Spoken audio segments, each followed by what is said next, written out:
अस्सलाम वालेकुम स्टूडेंट्स। कल हमने एक्सरसाइज प्रीवियस लेक्चर में हमने एक्सरसाइज 3.4 की थी और उसका क्वेश्चन नंबर 1 किया था। आज हम इसका क्वेश्चन नंबर 2 देखेंगे।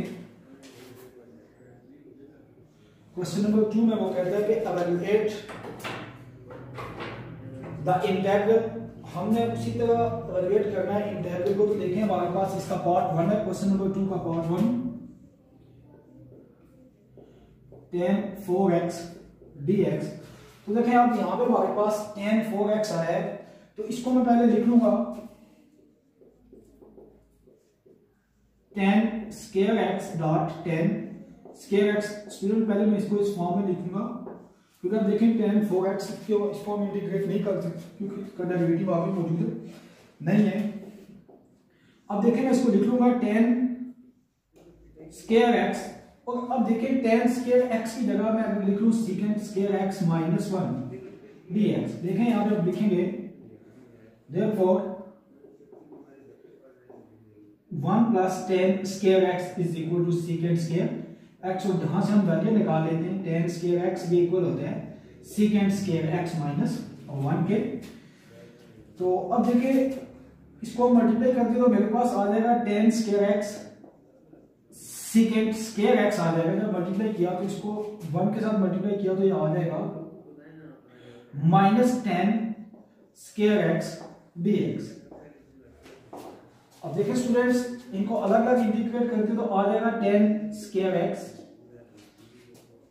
secant square x minus tan square x dx।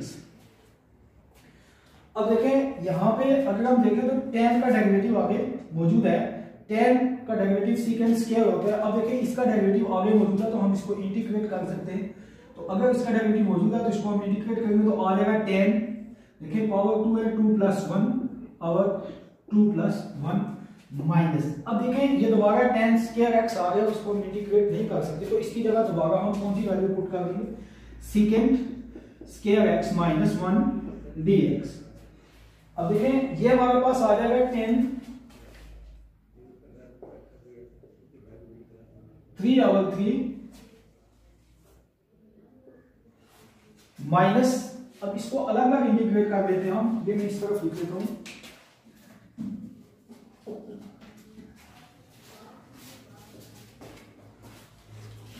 देखें हमारे पास आ जाएगा tan 3x/3 माइनस, अब मैं इसको अलग अलग इंटीग्रेट कर लेता हूं secant square x dx minus 1 dx आ जाएगा। अब देखिए ये आ जाएगा tan क्यूब x/3 माइनस। अब देखिए secant स्क्वायर x ये किस चीज का डेरिवेटिव होता है tangent x का। अब tangent x का डेरिवेटिव secant स्क्वायर x है, उसका रेसिप्रोकल अगर हम secant स्क्वायर x की इंटीग्रेट देखें तो ये आ जाएगा मेरे पास माइनस tan x। अभी देखें माइनस 1 हो गया, आ जाएगा माइनस x और कांस्टेंट हमने इंट्रोड्यूस करवा दिया प्लस c। तो स्टूडेंट्स ये हमारे पास इसका क्या आता है सॉल्यूशन आता है। अब इसी क्वेश्चन का आप पार्ट नंबर देखेंगे 5।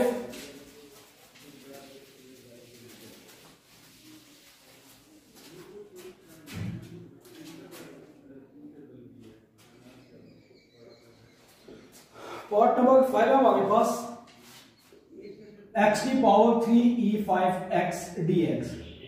देखिए अब हम यहां पे इंटीग्रेट बाय पार्ट्स इसको सॉल्व करेंगे। देखिए सबसे पहला फंक्शन मैंने क्या बताया था, इसको रखेंगे x को। क्यों? क्योंकि उस चीज को पहला फंक्शन रखते हैं जिसका डेरिवेटिव रिड्यूस होता जाएगा। अब देखें इसको फर्स्ट फंक्शन रख लिया, इसको हमने सेकंड फंक्शन रख लिया। अब इसको सॉल्व करते तो फर्स्ट फंक्शन क्या है एज इट इज x3। अब सेकंड फंक्शन को इंटीग्रेट करना है तो आ जाएगा e5x/5 माइनस इंटीग्रल साइन आ जाएगा। अब इस फंक्शन का हमने लेना है डेरिवेटिव d/dx x3 और साथ आ जाएगा e5x/5 और आ जाएगा dx आ जाएगा।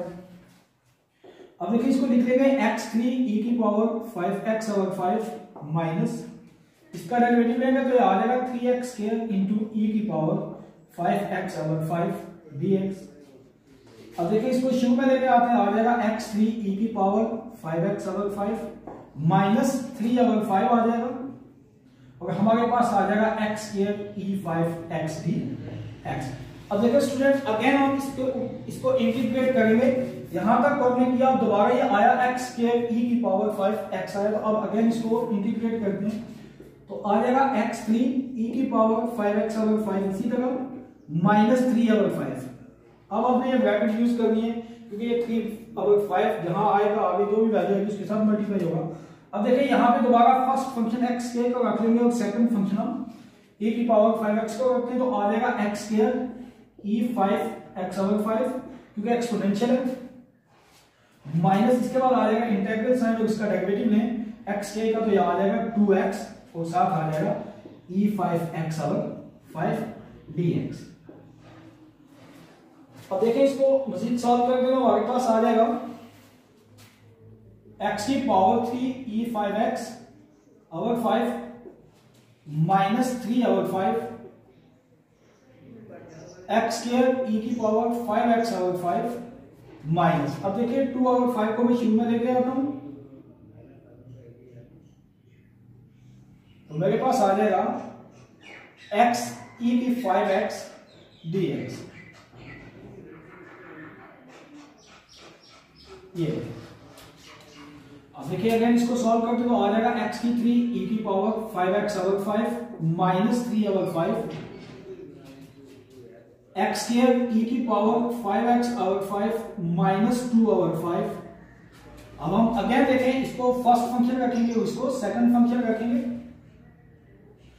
आ जाएगा x e की 5x over 5 minus integral sine, तो x का डेरिवेटिव 1 होता है, ये आ जाएगा e की 5x ओवर 5 dx। ये आ जाएगा हमारे पास x क्यूब e की power 5x over 5 minus 3 over 5 x square e की power 5x over 5 minus 2 over 5 x e की पावर 5x ओवर 5 माइनस, देखिए ये 1 ओवर 5 शुरू में आ जाएगा और हम इसके ऊपर दोबारा इसको इंटीग्रेट कर देते हैं, आ जाएगा x3 e की power 5x over 5 minus 3 over 5 x square e की power 5x over 5 minus 2 over 5 x e की पावर 5x ओवर 5 माइनस, अब देखिए इसको इंटीग्रेट करोगे तो e की पावर 5x ओवर 5 आ जाएगा माइनस 1 ओवर 25, यहाँ पे आ जाएगा e की पावर 5x ओवर 25 और ये आ जाएगा प्लस c आ जाएगा। अब देखो स्टूडेंट इस सब को मल्टीप्लाई करते हैं तो आ जाएगा x क्यूब e की पावर 5x ओवर 5 माइनस, तो पहले हम इसको मल्टीप्लाई कर लेंगे, इसी तरह लिख लेते हैं 3 ओवर 5 x स्क्वायर e की पावर 5x ओवर 5। अब हम इस माइनस 2 ओवर 5 को मल्टीप्लाई करते हैं तो आ जाएगा माइनस 2x e की power 5x over 25 minus minus plus 2 e की पावर 5x ओवर 125। 25 को 5 से मल्टीप्लाई करें तो क्या आ जाता है 125 आ जाता है।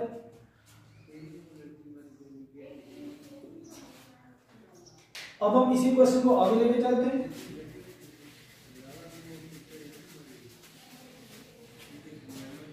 तो ये आ जाएगा x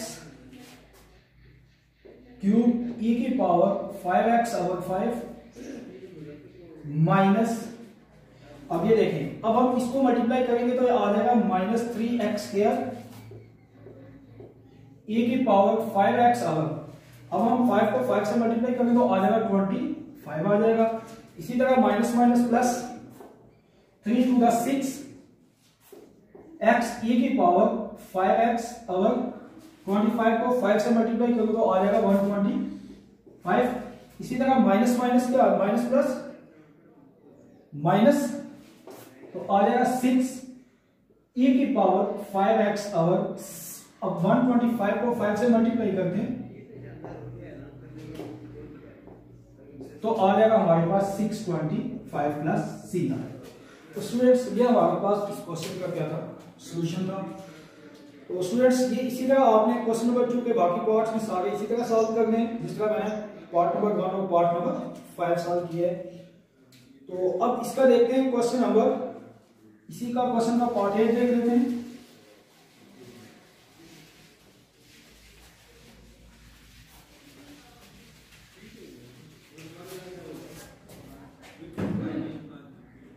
पार्ट 8 देख लेते हैं तो हमारे पास आ जाएगा कोसिकेंट क्यूब एक्स।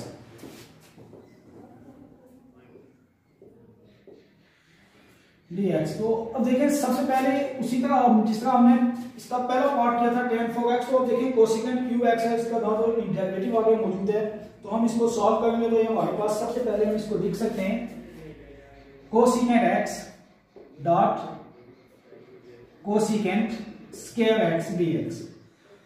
अब देखें cosecant x dot cosecant square x, तो अगर मैं इसकी जगह वैल्यू पुट कर लेता हूं, देखें हमारे पास आ गया cosecant x dot cosecant square x. तो अगर मैं इसकी जगह वैल्यू पुट कर देता हूं कौन सी, कोटेजेंट एक्स, या इसको हम फर्स्ट फंक्शन रख लेते हैं, इसको हम सेकंड फंक्शन रख लेते हैं। तो अब देखें कोसिकेंट एक्स, इसकी इंटीग्रेशन हमारे पास क्या होती है, तो कोसिकेंट एक्स इसी तरह आएगा और कोसिकेंट स्क्वायर एक्स की जो इंटीग्रेशन होती है वो हमारे पास होती है माइनस कोटेजेंट एक्स। तो मैं पहले लिख लूंगा कोसिकेंट एक्स। अब देखिए कोसिकेंट स्क्वायर एक्स, इसकी जो इंटीग्रेशन होती है वो होती है माइनस कॉट एक्स, माइनस इसके बाद आ जाएगा इंटीग्रल साइन। देखिए डी और डी एक्स, कोसिकेंट एक्स इसी तरह मैंने लिख लिया। अब ये आ जाएगा minus cotangent x d x. अब देखिए आ जाएगा minus cosecant x cotangent x, इसी तरह माइनस माइनस माइनस क्या हो जाते हैं प्लस, तो ये हमारे पास आ जाएगा। अब देखिए कोसिकेंट एक्स का जो डेरिवेटिव है वो क्या होता है हमारे पास, तो कोसिकेंट एक्स का जो डेरिवेटिव है वो हमारे पास होगा cosecant x minus cosecant x cotangent x. क्या होगा, minus cosecant x cotangent x, तो minus cosecant x cotangent x हो गया, आ जाएगा मेरे पास minus cot x d x आ जाएगा। अब देखिए जो कोसिकेंट एक्स का जो डेरिवेटिव आया वो मेरे पास आया minus cosecant x cotangent x. तो अब देखिए हमने इस माइनस माइनस को प्लस कर दिया था, यहाँ पे माइनस नहीं आता हमारे पास, इसको अगर सॉल्व करें तो आ जाएगा minus cosecant x cotangent x, इसी तरह आ जाएगा ये माइनस प्लस इंटू, तो इसको मैं लिख लूंगा। अब इसको मल्टीप्लाई कर दूंगा, मेरे पास आ जाएगा minus cosecant x cot square x dx. अब देखिए कॉट स्क्वायर एक्स को हम इंटीग्रेट नहीं कर सकते और इस फंक्शन को हमने लेट करना है किसके, आई के। तो अब देखिए हमारे पास ये आ जाएगा minus cosecant x cotangent x plus, अब मैं इस माइनस को बाहर ले आता हूं तो ये आ जाएगा कोसिकेंट एक्स और ये कॉट स्क्वायर एक्स है। तो अगर मैं इस कॉट स्क्वायर एक्स की जगह वैल्यू पुट कर देता हूं, ठीक है, हम कहते हैं ना 1 plus cot square theta is equal to cosecant square theta, तो इसकी जगह मैं लिख देता हूं cot square x is equal to cosecant square x minus 1। तो अब मैं इसी जगह वैल्यू पुट करता हूं तो ये आ जाएगा कोसिकेंट स्क्वायर एक्स माइनस 1 और ये आ जाएगा डी एक्स। अब देखिए हमारे पास ये आ जाएगा minus cosecant x cotangent x minus multiply करें तो आ जाएगा कोसिकेंट क्यूब एक्स डीएक्स और ये माइनस माइनस क्या हो जाएगा प्लस कोसिकेंट एक्स डीएक्स आ जाएगा। अब देखिए स्टूडेंट्स ये आई के इक्वल हमने लेट किया हुआ था, तो आ जाएगा I is equal to minus cosecant x cotangent x. अब देखिए कोसिकेंट क्यूब एक्स की जगह मैं क्या पुट कर दूंगा माइनस आई प्लस, तो ये इसी तरह आ जाएगा कोसिकेंट एक्स डीएक्स। अब देखिए ये माइनस आई इस तरफ आके क्या हो जाएगा plus I is equal to minus cosecant x cotangent x, इसी तरह आ जाएगा और इसको हम इंटीग्रेट कर देते हैं कोसिकेंट एक्स डी एक्स, तो ये आ जाएगा 2i is equal to minus cosecant x cotangent x. अब देखिए कोसिकेंट एक्स की जो इंटीग्रेशन होती है वो हमारे पास होती है plus log into cosecant x minus cotangent x plus C आ जाएगा। तो यह आ जाएगा I is equal to minus cosecant x cot x over 2 plus 1 over 2 log cosecant x minus cot x plus C आ जाएगा। तो स्टूडेंट्स ये हमारे पास इस क्वेश्चन का आता है सोल्यूशन। तो ये था एक्सरसाइज 3.4 का क्वेश्चन नंबर 2 जो हमने सॉल्व किया। इसके 3 पार्ट हमने देखे। स्टूडेंट्स अब उम्मीद करता हूं कि हर बच्चे को समझ आ गई होगी। अल्लाह हाफिज।